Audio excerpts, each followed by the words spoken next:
Sim, eu vou falar mais baixo, porque eu quero acreditar que o meu microfone vai ser competente o suficiente para captar meu áudio sem eu ficar falando mais alto, berrando, até porque já passou da meia-noite. Tô com um outfit diferente, porque tá frio aqui em Florianópolis. Tô pronto para me recolher aos meus aposentos, mas eu tinha que gravar esse vídeo porque Copa do Mundo, sua linda. Vocês assistiram Argentina e Argélia? Para começo de conversa, o Zidane deve estar muito puto com tudo que aconteceu. Ele deve estar com uma raiva do Messi, porque vocês sabem, né? O goleiro da Argélia era o Lucas Zidane, filho do Zinedine. E aí temos o Messi. Que privilégio nosso, seres terrenos normais, de ver este extraterrestre jogando futebol. E quando a gente olha para os números do Messi, quando a gente vê os números que ele alcançou nesse jogo, igualando o recorde de gols em Copas do Miroslav Klose, aos 38 anos, na sua sexta Copa do Mundo, mostrando longevidade, habilidade, a capacidade de processamento mental e físico também, porque o primeiro gol do Messi foi uma pancada. Olha, que alegria a gente poder ver um talento como esse em campo, tá?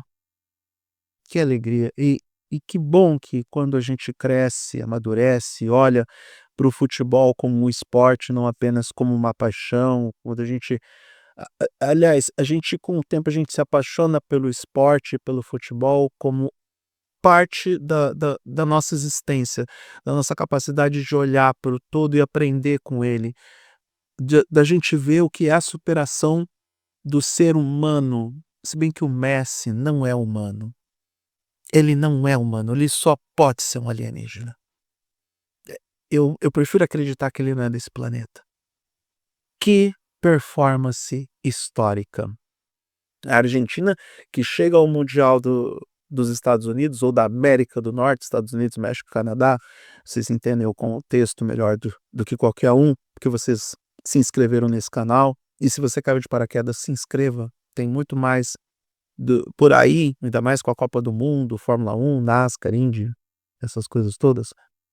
É muito bom a gente ver que a Argentina chega para este mundial defendendo o seu título e favorita a conquista de um bicampeonato, algo que não acontece há muito tempo, com um time absurdamente bem organizado, com controle de posse de bola, triangulação, sabendo lidar melhor do que outras seleções ditas favoritas com sistemas defensivos muito fechados, se bem que a Argélia, na minha opinião, não ofereceu resistência, não ofereceu a mesma resistência do que, por exemplo, o Marrocos ofereceu para o Brasil, do que o Japão ofereceu para a Holanda, até do que Cabo Verde ofereceu para a Espanha, não é mesmo?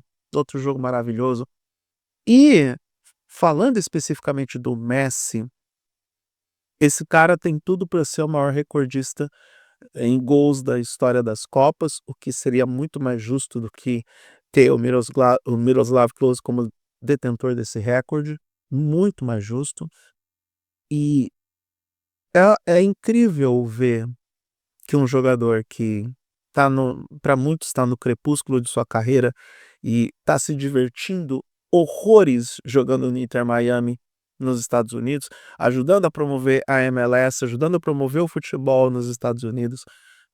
E como que a carreira do Messi não se desviou. E aí, traçando um paralelo com outros jogadores, sem citar nomes, mas vocês podem muito bem imaginar de quem que eu estou falando, não há polêmicas em torno da vida particular do Messi, não há nenhum nenhum fato pitoresco a respeito da vida dele. Ele é um cara low profile, um cara de família e um cara obcecado por jogar futebol. E o resultado disso é ele ter o seu nome cravado na história como um dos melhores de todos os tempos. É ótimo a gente ver um jogador como esse em campo. Só que até Lionel Messi vai ter um desafio nessa Copa do Mundo. Parece que a gente está revivendo os episódios de 2022, da Copa de 2022, Parece que aquela final entre França e Argentina nunca terminou, e marcada pelo protagonismo do Messi e do Kylian Mbappé. Por quê? Porque a França pegou Senegal no seu jogo de abertura da Copa do Mundo, venceu por 3-1, 2 gols do Mbappé. O que isso significa dentro do nosso contexto aplicado? Significa que temos o Messi com 16 gols, igualado com Klose na artilharia histórica das Copas, e temos o Mbappé com 14 gols em Copas do Mundo. Ou seja, podemos ter, nesta Copa do Mundo, uma disputa cabeça a cabeça para ver quem fica com o recorde de artilheiro máximo dos mundiais. E nós seremos testemunhas oculares da história, e de uma história que pode acontecer até as quartas, até as semifinais, ou quem sabe na final, se esses times se enfrentarem. Times, seleções, né? E nunca podemos descartar a França. A mesma França que perdeu para a Costa do Marfim nos amistosos, todo mundo já dizendo: ah, é isso que vocês têm para me oferecer? Essa que é uma das favoritas ao título? Tá aí. A França fez um primeiro tempo meia boca contra Senegal, mas no segundo tempo colocou ritmo, colocou pressão, acertou o time, e o Mbappé marcou 2 gols, placar de 3-1 para a França.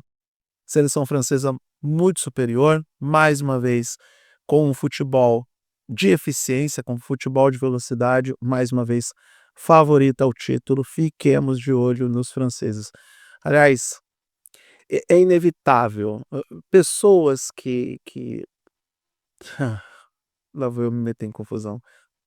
Pessoas que defendem o Neymar, olhe para o lado e veja a performance que o Messi entregou contra a nossa maravilhosa equipe da Argélia, que não teve nenhuma chance. Pense em quão constrangedora é a situação do Neymar aos 34 anos, com um corpo, eu não falo só da panturrilha, um corpo que tem a mesma consistência de uma paçoca. É basicamente isso. Amanhã, a humilhação para o Neymar, amanhã, no caso hoje, eu estou gravando esse vídeo durante a madrugada, 00:30 de 17 de junho. Então, hoje, 17 de junho, quando vocês estiverem assistindo esse vídeo, a gente tem a estreia de Portugal, do Cristiano Ronaldo, que aos 41 anos vai disputar a sua última Copa do Mundo, mas o Cristiano Ronaldo, aos 41, está muito melhor preparado fisicamente do que o Neymar aos 34. E aí a gente vê, só para concluir o vídeo, que não é uma questão da idade. Não é uma questão, esses caras estão com idade avançada e eles entregam um desempenho em campo, nas equipes que jogam, um desempenho impressionante. O Cristiano Ronaldo continua marcando gols lá no mundo árabe. A gente vê o Messi mandando muito no Inter Miami, enquanto que o Neymar tem uma contusão que a gente nem sabe se é de grau 2. Ele correu em campo, né? Estava lá dando suas corridinhas pela primeira vez. Estava em campo nos treinos da seleção, mas não vai jogar contra o Haiti, não deve jogar contra a Escócia, e com alguma sorte ele joga na fase de 16avos. A diferença é muito grande, o abismo é muito grande, e não é possível que a gente não fique com aquele sentimento de satisfação em ver esses caras, Messi e Cristiano Ronaldo jogando, mas com aquela ponta de inveja de não ter esses craques na nossa seleção, de não ter um jogador que carregue a mística de ser o melhor jogador dessa seleção ou das seleções a que eles defendem. E tem um cara que é um ex-jogador em atividade como convocado. O Casagrande falou uma coisa bem correta, tá? Se era para apostar na recuperação de alguém, que apostasse na recuperação do Estevão, que tem 18 anos, nosso melhor jogador brasileiro em atividade, estava contundido, mas podia se recuperar em tempo para o Mundial. O Neymar tem 34, a recuperação é mais lenta. Mas depois de hoje, depois do que o Messi fez, eu, se fosse o Neymar, nem tentava. Eu simplesmente ficava no quarto do hotel em Nova Jersey jogando PlayStation 5, que é o melhor que ele pode fazer. Se você gostou do que viu nesse vídeo, se inscreva no canal, dê o like, compartilhe o conteúdo, clica na sineta para receber as notificações de novos vídeos, porque eu prometo que amanhã eu volto falando sobre Fórmula 1, spoiler para o vídeo de amanhã. Ninguém viu o que o Antonelli fez com o George Russell em Barcelona. E é sobre isso que eu vou falar no vídeo de amanhã. O Antonelli fez questão de aumentar o inferno astral do Russell e ninguém percebeu isso. Eu sou Eduardo Moreira, agradeço a atenção até aqui, um grande abraço para todo mundo e até a próxima.